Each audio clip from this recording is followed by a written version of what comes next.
안녕하세요. 뻔뻔한 인간들에게 진절머리가 나서 이혼한 30대 여성입니다. 요즘 뉴스를 보면 정말 별의별 사람들이 다 있더라고요.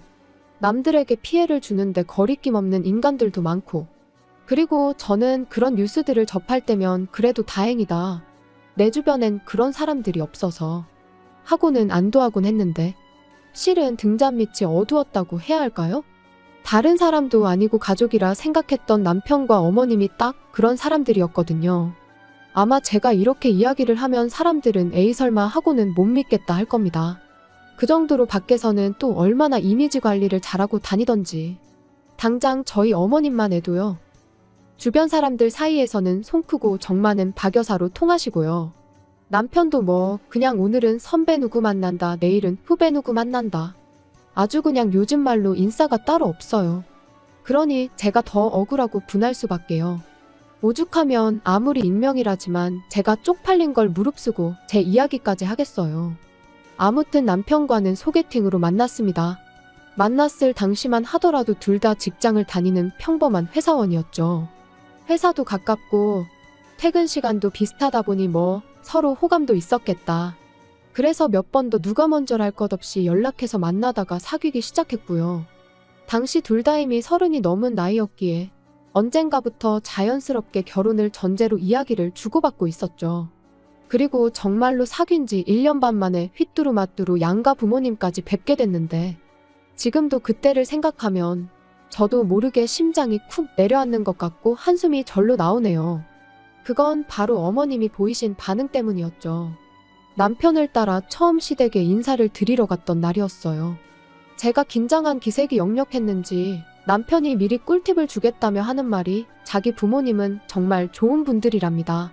앞서 제가 이야기한 것처럼 주변 분들한테 평판도 좋고 실제로 깐깐한 것과는 아주 거리가 먼 분들이라면서요. 그러면서 적당히 살갑고 애교 있게 굴면 예쁘게 봐주실 거라나요. 그리고 이런 말을 제 입으로 하긴 뭐하지만 저도 솔직히 어디서 미움을 받아본 적은 없어요.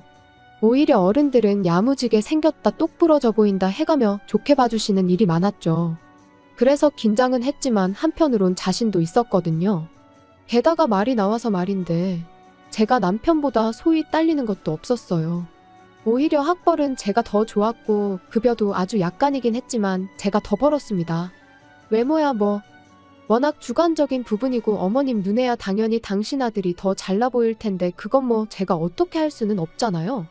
아무튼 그래서 두근거리는 가슴을 부여잡고 그렇게 시댁에 도착했는데 아버님이 보이신 반응이야 뭐 그렇다 쳐도 어머님의 표정이 어찌나 떨떠름하시던지 오죽하면 저는 남편이 집에다 얘기도 안 하고 저를 막무가내로 데려온 건가 싶었다니까요. 하지만 그래도 이내 어머님이 좀 표정을 푸시고는 들어오라 하시더니 식사는 당연히 하고 왔겠지? 그러시는데 여기서 2차로 충격을 받았죠. 그때가 1시 반이었거든요. 그리고 그것도 원래는 1시 약속이었는데 남편이 늦게 오는 바람에 늦은 건데, 그리고 남편도 그땐 좀 민망했는지 아니 못 먹고 왔는데 좀 주시면 안 되냐며 능청을 떨대요. 그러니까 어머님이 좀 황당하단 얼굴로 저희 둘을 잠깐이었지만 빤히 보시더니 냉장고에서 이것저것 꺼내 한 끼 차려주시더라고요. 그런데 여기서 또 한 번 충격이었습니다. 먹던 반찬통을 그냥 그대로 내어주셨으니까요. 그러니 막말로 제가 무슨 밥 한 끼 얻어먹으려고 온 거지도 아니고, 그래서 저도 깨작깨작 먹는 신용만 내다가 말았어요. 그랬더니 남편이 하는 말이 그래도 어머님 성의가 있는데 이건 아니지 않냐. 어이가 없었죠. 이 밥상 어디에서 도대체 성의를 찾아볼 수가 있는 건가 해서요. 게다가 그뿐만이 아니었습니다. 우여곡절 끝에 식사를 마치고 나니 남편이 제 옆구리를 꾹 찌르면서 설거지는 제가 하라는데 진짜 짜증이 나더라고요. 그런데 그때 어머님이 오셔서는 냅두랍니다. 당신 살림인데 왜 저를 시키냐면서요. 그리고 이때 전 솔직히 어머님을 다시 봤어요. 아, 어머님 성격이 원래 좀 털털하신 건가? 이런 모습이 바로 쿨한 시어머니인가? 그런 생각을 한 거죠. 그러면서 어머님에 대한 호감도가 급상승을 하고, 지금 생각해보니 제가 너무 단순하고 멍청했다니까요. 그리고 이후로도 두어 번 더 시댁에 갔었는데 그때마다 어머님께선 딱히 저한테 뭘 시키시는 것도 바라시는 것도 없는 눈치셨어요. 그러니 저는 제가 좋은 어머님을 만났다 생각했고, 그래서 저도 정말 좋은 며느리가 되어드리고 싶었죠. 그런데 황당하게도 결혼식을 올리기가 무섭게 어머님은 완전히 다른 사람처럼 변하셨습니다. 신혼여행을 마치고 시댁에 인사를 드리러 갔던 날이었어요. 신혼여행은 어땠는지 그런 가벼운 이야기가 오가다가 어머님께서 저더러 이제 식도 올렸으니 너는 이 집 사람이라며 그걸 항상 기억해라 그런 말씀을 하시더라고요. 그리고 저는 그게 그냥 의례껏 하시는 당부의 말씀 같은 건 줄 알았는데 그런 뜻이 아니었습니다. 한마디로 이제 이 집 사람이니 손님 대접 받을 생각은 꿈깨라 그런 뜻이었거든요. 게다가 그뿐만이 아니었어요. 또 이런저런 이야기가 오가던 중 고부 갈등 그런 이야기가 나왔는데 제가 어머님한테 웃으면서 저는 정말 어머님하고 모녀처럼 지내고 싶다고 했거든요.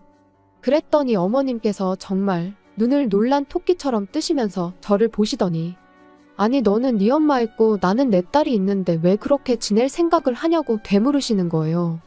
어찌나 민망하던지. 그리고 저는 정말 부끄럽게도 그게 그냥 어머님이 하시는 농담 같은 건 줄 알고 에이 그래도 저도 딸 시켜주세요 했거든요. 제 나름의 애교를 부리면서요. 그런데 어머님께선 부담스럽게 그러지 말라시며 당신은 모녀 같은 고부 사이 그런 거 이해가 안 된다셨습니다. 그게 말이 좋아 모녀 사이지. 며느리가 시엠이 알기를 우습게 알고 기어오르는 거라면서요. 그리고는 나는 내 며느리가 그러는 꼴은 눈에 흙이 들어가도 못 본다 그러시는데 정말 너무 무안해서 쥐구멍이라도 있으면 들어가 숨고 싶은 심정이었죠. 그나마 남편이 어머님한테 어머니는 뭘 그렇게 말을 심하게 하시냐며 한마디 하긴 했지만 솔직히 말하면 수치스럽기까지 했어요. 어머님 말씀대로 저도 엄마가 있는데 뭐 한다고 그런 말은 해서 제 스스로 제 꼴만 우습게 만든 것 같대요. 그래서 생각한 게 어머님 말씀대로 가깝게 지낼 필요 없다. 좋은 쪽으로 생각하자. 그리고 그때부턴 저도 나름대로 선을 긋고 살았어요. 안부 전화 같은 건 남편에게 하게끔 했고 경조사나 생신 같은 때만 찾아뵙는 정도로요.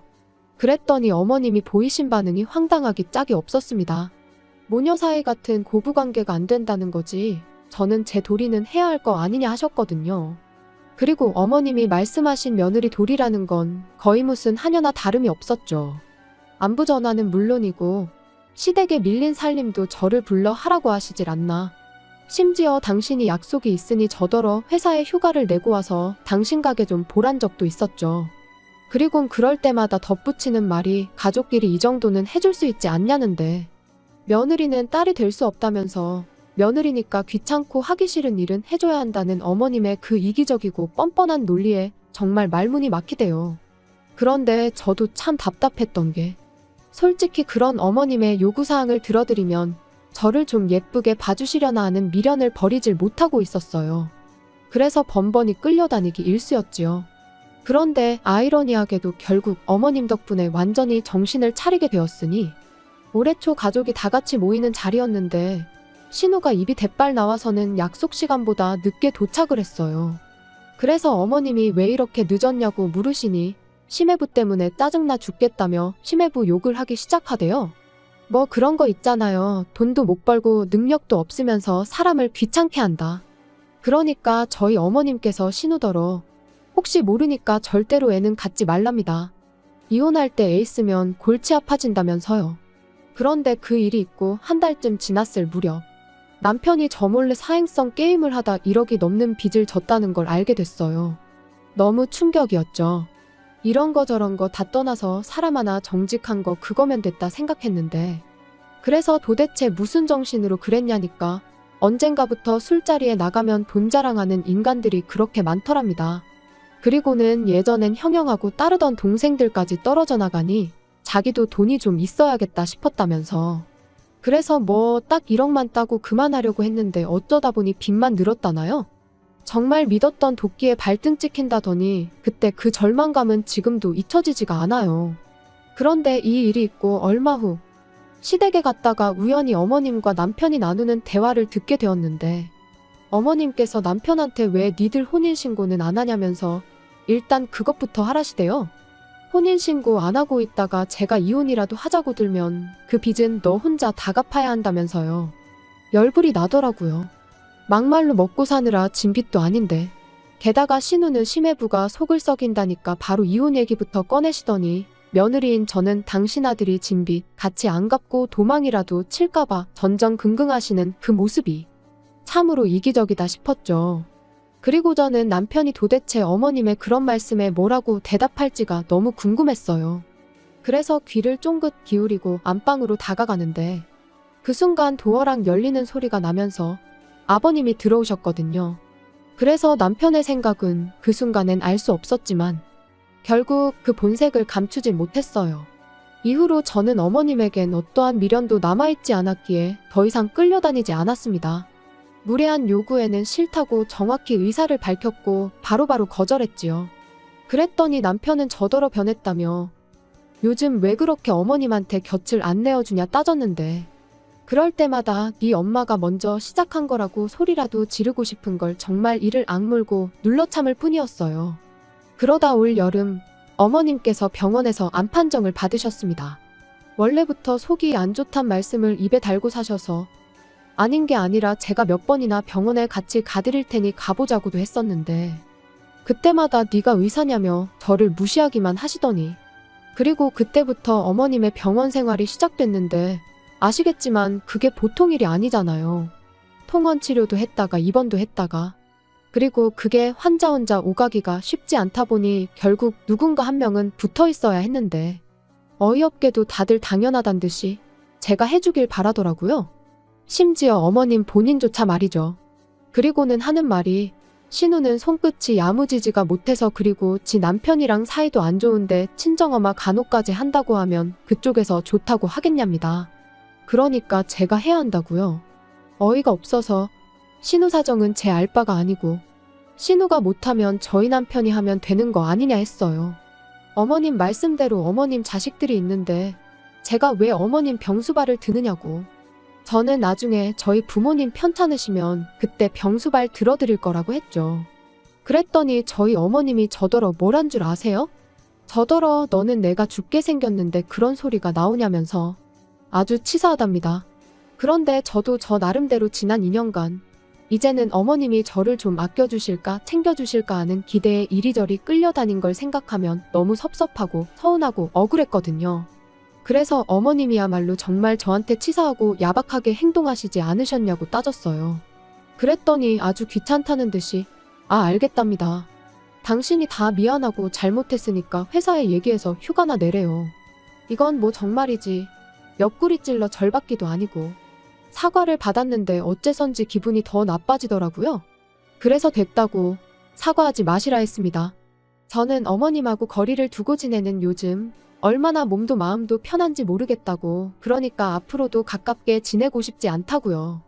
그랬더니 남편이 저를 밖으로 끌고 나와선 하는 말이 아무리 맺힌 게 많아도 지금 어머님이 이렇게 편찮으신데 그러면 안 된다대요. 그러다 막말로 자기 어머니 돌아가시기라도 하면 저 후회할 거라고. 그리고 자기도 그렇게 되면 저랑 못 산다고요. 그래서 어머님이 돌아가시면 그게 암 때문이지 나 때문이겠냐 받아쳤습니다. 그리고는 당신이야말로 내가 후회할까봐 걱정하지 말고 당신 도리부터나 똑바로 하라고 했어요. 아들이나 딸이나 지엄마 아프다는데 그 병간호를 남한테 미룰 궁리나 하고 있고 아주 웃기지도 않는다면서요. 그랬더니 남편이 뭐라는 줄 아세요? 정 제 생각이 그렇다면 알겠답니다. 대신 제가 제 할 도리를 안 하는 거나 마찬가지니까 돈으로 5천만 원을 달래요. 그걸로 간병인을 쓰던지 해야겠다면서요. 진짜 제정신이 아니구나 싶었습니다. 그래서 그럼 내가 어머님 병수발 들면 네가 나 5천만 원 줄 거냐니까. 그건 아니래요. 그리고는 하는 말이 시어머니 병간호는 원래 며느리가 하는 거라는데 그래서 그동안 어머님이 그렇게 나를 이리저리 부려먹어도 말만 한두 마디 하고 말았구나 싶대요. 남편 생각엔 자기 어머니가 하는 행동이 다 옳아 보였기에 그걸 적극적으로 말릴 생각이 없었다는 걸 그제서야 확실히 알게 된 거죠. 그래서 결국 며칠의 고민 끝에 남편에게 이쯤에서 헤어지자 했어요. 아무리 생각해봐도 어머님이 돌아가셔도 안 돌아가셔도 제가 욕을 먹을 건 뻔했고 남편이 앞으로 더더욱 어머니 편을 들면 들었지 제 편이 되어줄 것 같지도 않았으니까요. 아무튼 헤어지잔 제 얘기에 남편이 보인 반응은 울고불고 애가 따로 없더라고요. 가뜩이나 자기 빚도 갚아야 돼서 심란해 죽겠는데 어머니는 어떡하냐면서요. 그리고 그 순간 역시나 남편에게는 자기 자신과 어머님밖에 없다는 걸 확인한 저는 한층 더 후련하게 마음을 정리할 수 있었어요. 그래서 남편더러 나는 그간 할 만큼 했고 정말이지 그 노력을 단 한 번이라도 제대로 인정받아 봤다면 모를까? 이번에도 이러나 저러나 좋은 소리 못 들을 게 뻔한데 더는 내 인생을 쓸모없이 소비하고 싶지 않다 했습니다.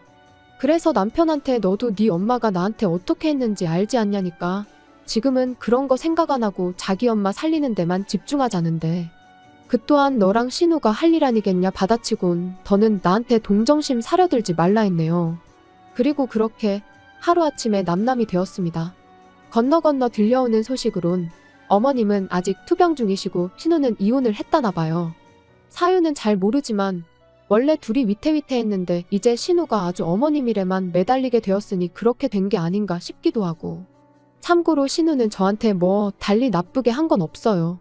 그래서 그냥 어디서든 잘 지냈으면 좋겠단 마음입니다. 아, 그리고 남편은 아무래도 아직 정신을 못 차렸는지 또 그 게임을 하는 것 같아요. 저희가 헤어진 걸 모르는 사람들이 남편이 돈을 빌려가서 안 준다고 자꾸 저한테 연락을 해오거든요. 아주 그럴 때마다 번번이 헤어졌다 그러면 왜 헤어졌냐 물어오고 상대하는 것도 일이네요. 아무튼 뭐 시간 문제지 결국 어떤 식으로든 다 해결이 될 테니까요. 더는 신경 쓰지 않으렵니다.